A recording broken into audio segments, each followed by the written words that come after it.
The Florida Historical Society presents Florida Frontiers is made possible in part by the Jessie Ball DuPont Fund and by Florida's Space Coast Office of Tourism, representing destinations from Titusville to Cocoa Beach to Melbourne Beach. The Space Coast has a diverse 72 miles of beach, including surf towns and sea turtle nests. We have inspiring attractions, including the Kennedy Space Center, Brevard Museum of History and Natural Science, and the Merritt Island National Wildlife Refuge. More information is available at www.visitspacecoast.com.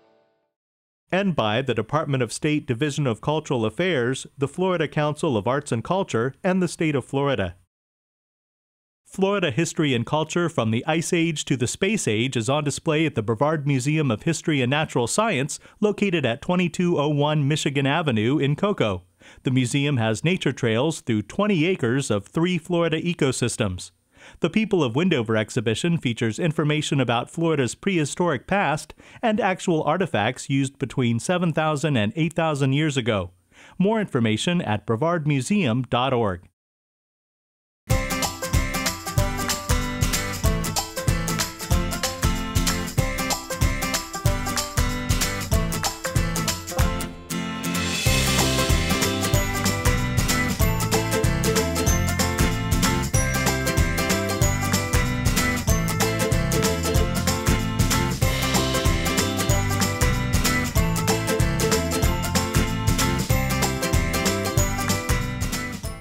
Welcome to Florida Frontiers, presented by the Florida Historical Society. I'm Ben Brotemarkle. The Charles Hosmer Morse Museum of American Art in Winter Park has the most comprehensive collection of work by Louis Comfort Tiffany found anywhere in the world. The Morse Museum was established by Jeanette "Genius" McCain in 1942. Well, the museum was named after her grandfather, who was an industrialist and part of the American Industrial Revolution.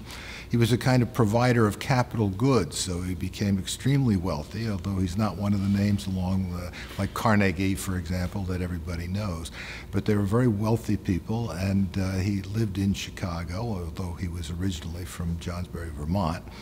And eventually, he came to Florida, and he moved here even full-time after he retired, and bought a little house, a pretty big house, over here on New England Avenue, and redid it, and became a philanthropist here in the town.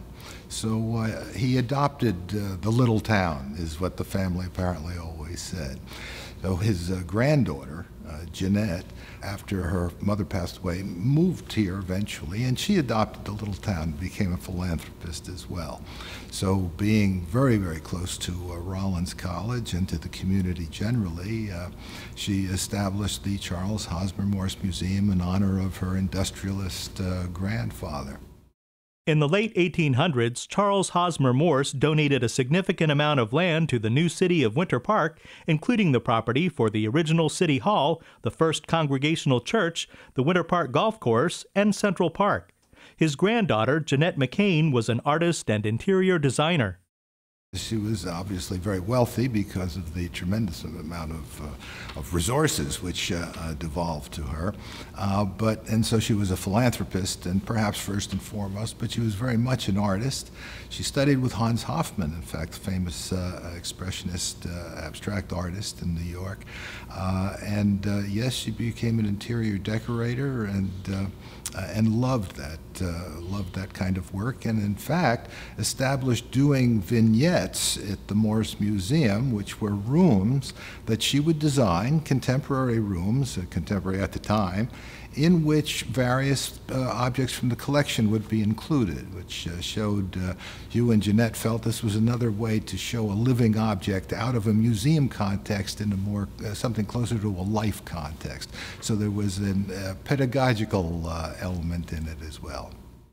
Jeanette's husband, Hugh McCain, graduated from Rollins College in 1930. He became an art instructor there in 1932 and was president of the college from 1952 until 1969. Hugh was an artist, and really in many ways I think first and foremost an artist, but he was a very clever Renaissance man. And he came here to Orlando, graduated Rollins, and was a fellow at Laurelton Hall with Louis Comfort Tiffany. He married Jeanette, became the first director of the museum when Mrs. McCain founded the museum, and then became president of Rollins College, and along with Mrs. McCain joined her in philanthropic activities throughout.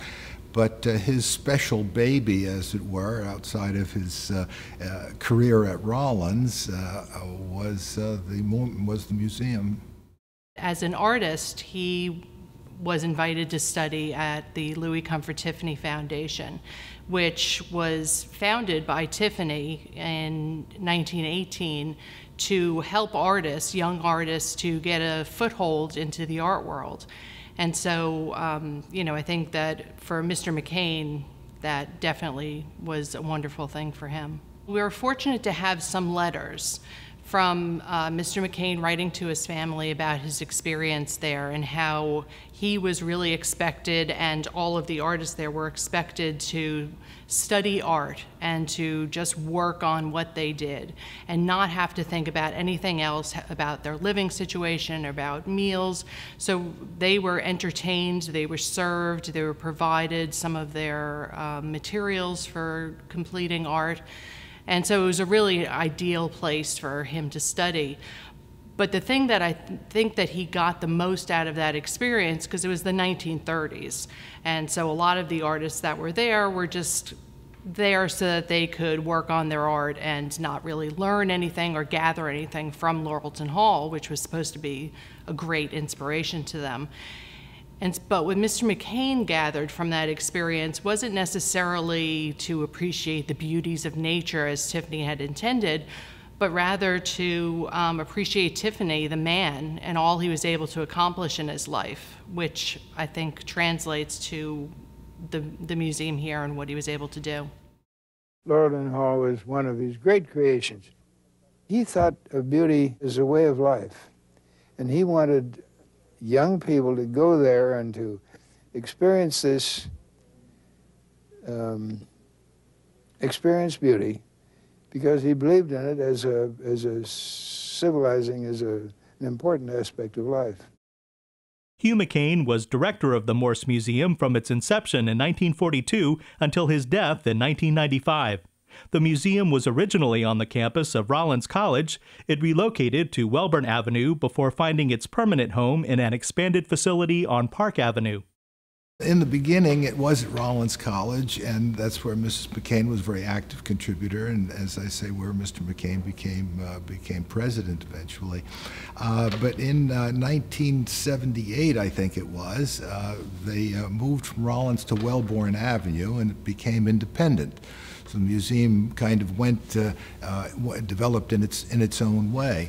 Then in the early 90s, although he had been looking for some time for a permanent home, a more permanent home, he bought the properties in where we are now, and we opened the first part of this museum in 1995, when unfortunately he passed away. Since then, we've put the great Tiffany Chapel of 1893 together and installed that here at the museum. And then in 2011, we built a wing to accommodate the Tiffany material that remains from Laurelton Hall, Tiffany's great country estate on Long Island. So the museum has undergone quite an evolution physically. I think even more significantly, it's undergone an evolution in terms of its collection. When the Morse Museum started in 1942, there was very little Tiffany work in the collection. When Laurelton Hall burned down in 1957, Hugh and Jeanette McCain rescued piles of Tiffany's art from the ruins of the Long Island estate and brought it back to Winter Park. Well, unfortunately, the house had been abandoned by the owners, and none of the water was turned on for the sprinkler systems there. And so when it burned for 3 long days. And one of the daughters finally wrote to the McCains because the McCains, they knew, really appreciated Tiffany, not just for the auction and the values of the works that were selling at the time, but really appreciated Tiffany the man. And so this daughter wrote to Mr. McCain and Mrs. McCain and asked if he would come and save some of Tiffany's favorite windows. And the McCains, having an interest in the material, having had an exhibition of the material in 1955, a great showing, decided that they would go up and take a look. And when they realized the devastation once they were up there and how much really could be saved, they agreed that they had to do that. We looked over all of the wreckage. Some bright person had taken a lot of the windows out and piled them in the chapel. And the chapel was in a little building by itself. So Jeanette said, we must get everything that's here and take it to Winter Park, Florida. That really changed the nature of the museum ultimately, although what people don't remember is that from that period, from 50, it wasn't until 20 years later, until almost 1980, that anyone took Tiffany seriously. The McCains were pioneers in the area of Tiffany. So for much of its life, Tiffany was not an important factor. And this leads us to what is underneath the museum. It's kind of its childhood, its basic values, its DNA, which is pedagogical, which is to make its dedication to making art a life-enhancing aspect of the daily lives of people in this community. And in the McCainian view, this did not require great art. This only required art that was sincerely made, because they felt any art that was sincerely made deserved serious consideration. And so this desire to bring people to art was not dependent upon having great names, whether it's Tiffany or Raphael or Michelangelo or Renoir. And so much of the museum's life, the first half of its life, was really as a community resource to bring art to the lives of people in the community. Then when Tiffany not only came to the museum, the material came to the museum, but Tiffany became famous and valuable, then the museum acquired a national role. But we're still very much both of those things, a community, we like to say a community resource and a national treasure. The Louis Comfort Tiffany collection at the Charles Hosmer Morse Museum of American Art includes stained glass windows, lamps, candlesticks, paintings, and other work. One of the most impressive exhibits is the fully reconstructed chapel interior, originally designed for the 1893 World's Fair in Chicago. Tiffany was born in 1848, the son of Charles Tiffany, who developed Tiffany Jewelry Store. So in 1848, there were all these revolutions happening in Europe, and America was really in a position to take off, and Tiffany was in a position to take off. In fact, he went over and bought jewels from the poor aristocracy that were undergoing a revolution in 1840. He brought them here and sold them to the new American aristocracy. So Tiffany, the young Tiffany, grew up with increasing available resources. Then the Civil War came. During the Civil War, there were draft riots in New York. One day, Charles Tiffany looked outside, and in New York, there were riots of people coming in from everywhere, and they were hanging black people. They were burning down the black orphanage. They didn't want to go and fight in the Civil War. So immediately, Tiffany, the son, was sent with the family to Europe. Get away, it's not safe here right now. So he went off. We have the sketchbook that he made during that trip when he was 16 years old in 1864. So Tiffany early found art an escape from the indelicacies and unpleasantnesses of terrestrial life. And that's a very key aspect, I think, of his work. He saw beauty then as this transformative experience which enhanced life and could produce in individuals who were sincere in trying to find it a real solace, a real higher psychological state, a consolation. Louis Comfort Tiffany is best known for his revolutionary approach to creating stained glass work, He designed windows for churches, but also items for everyday use such as lamps, vases, and decorative boxes. Tiffany was also a painter. The fact that Tiffany was a painter is not just incidental. It's actually the foundation to his work as an artist. And I think when you consider him as a painter who loved color and appreciated color, it's very natural for somebody that wants to bring that color through his medium. And so it's natural to transition into glass where you could actually use light to bring out the color of the glass. And that was the goal of his stained glass windows, was to actually make paintings in glass. And there are a number of pieces in our collection that really show that. Tiffany really, along with Lafarge, discovered a new way of making glass. And I guess in its simplest terms, there was a great attempt at this point in the 1870s to make glass as pure as possible, so that it had no imperfections. It could be the perfect glass for the modern era. And Tiffany went exactly the opposite way and said, how many imperfections can I fit in 1 square inch of leaded glass? And so he was enthralled with the possibilities of different colors, of striations, of bubbles, of textures, of all the variety of mistakes that could be made in perfect glass.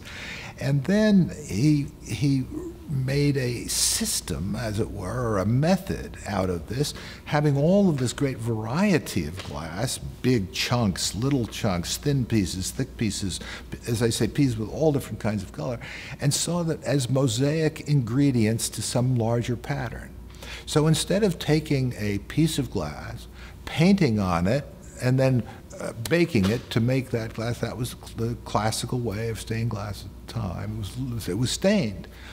This isn't really stained. The color is in the glass, then the glass is joined together amidst these metal structures. And so, say, the drawing is a leaf. Well, there's a piece of glass. I remember that piece of glass would say Tiffany, and that's got 3 different greens in it, and it's got texture. It's got even movement in the surface of it. All those imperfections, that will help us make a leaf. And then put together these great machines of visions of beauty with all of these different varieties of glass. That was distinctive. That was new. That was revolutionary, and that's really at base what made his glass so special. While the Charles Hosmer Morse Museum of American Art does have work by other artists, Tiffany is at the heart of the collection. What is perhaps Tiffany's greatest work is on display, the chapel interior created for the 1893 World's Fair in Chicago. It became the final moment at which Tiffany went from being an American to being internationally renowned among the pantheon of international design and artists. It's a magnificent essay in mosaic. So his glass, every kind of glass, there are columns with these 1/4-inch pieces of glass. If you look at one of those 1/4-inch pieces of glass, you see 3 and 4 different colors, layers of color in them. They have all of those imperfections that Tiffany wanted to have.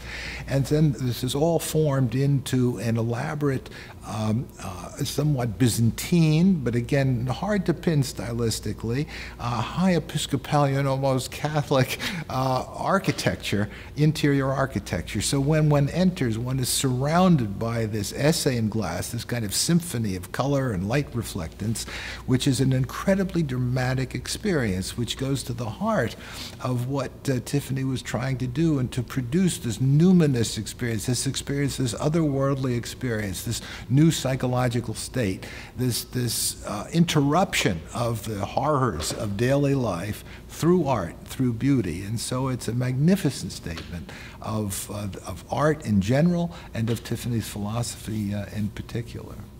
He thought that money really, being wealthy, really often affected people's tastes in the wrong way, that it tended to, people with money tended to want things elaborate, and that simplicity was the key to all good art. And I think the altarpiece in the Tiffany Chapel is one wonderful illustration of what he meant by simplicity. Well, the chapel was designed as a temporary structure that was to be a showcase for his new ecclesiastical department, which had opened in 1889. So by 1893, this was supposed to showcase what they were able to do. And during the late 19th century, church business was booming, and many churches were being created all over the country. And so being able to fit them with windows and different implements was a very profitable business. So in 1893, for the World's Columbian Exposition, he was able to showcase exactly what he was able to do. And that included windows of many different styles, mosaic work, the altar, candlesticks, everything you could possibly imagine, including something that was very innovative, using electricity for fixtures. And during the time, that was a time when many churches were burned down because of fire. And using candles, that was something that was very scary at the time. So innovative materials like mosaic, which was considered to be fireproof, was really great. And the use of electricity instead of fire, open fire, was also very new. The 1893 World's Fair was also where George Ferris premiered his Ferris wheel and Thomas Edison displayed his first motion picture camera. The innovative work of Louis Comfort Tiffany defies categorization. He's a part of the Art Nouveau movement. He's part of the aesthetic movement. He's part of the arts and crafts movement. And he's even part of late Victorian. And if you look at his fireplace in Laurelton Hall, you could say he looks like Gropius, and he looks like the Bauhaus is around the corner, which in fact it was. So Tiffany, for many years, I think, was kind of put aside. He was just a great genius of individual nature, and yes, we could see him as Art Nouveau.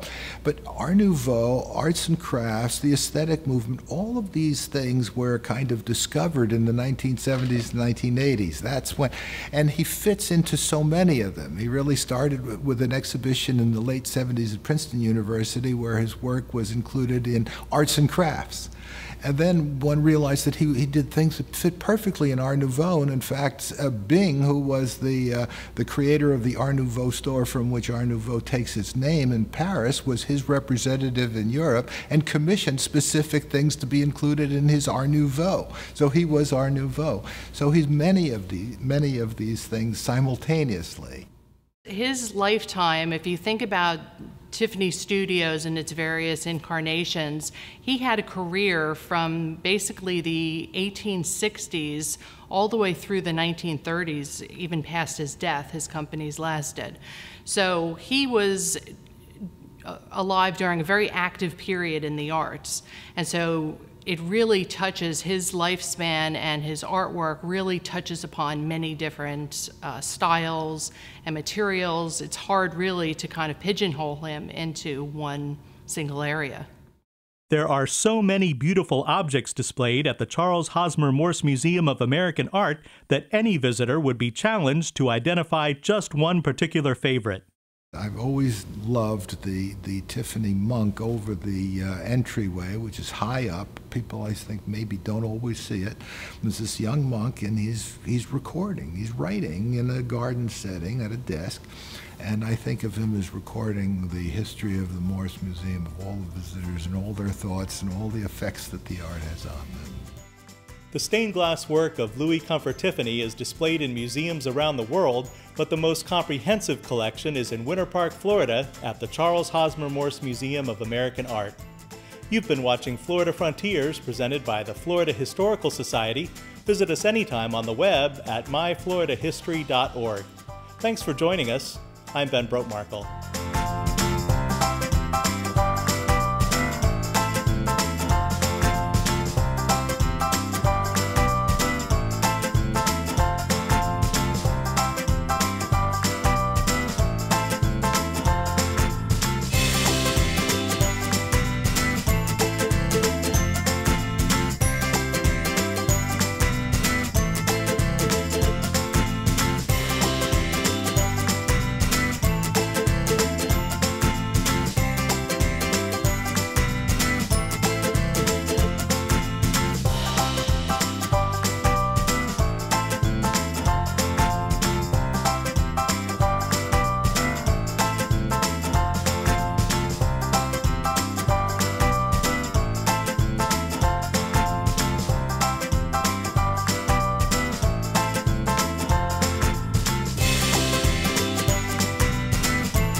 The Florida Historical Society presents Florida Frontiers is made possible in part by the Jessie Ball DuPont Fund and by Florida's Space Coast Office of Tourism, representing destinations from Titusville to Cocoa Beach to Melbourne Beach. The Space Coast has a diverse 72 miles of beach, including surf towns and sea turtle nests. We have inspiring attractions, including the Kennedy Space Center, Brevard Museum of History and Natural Science, and the Merritt Island National Wildlife Refuge. More information is available at www.visitspacecoast.com.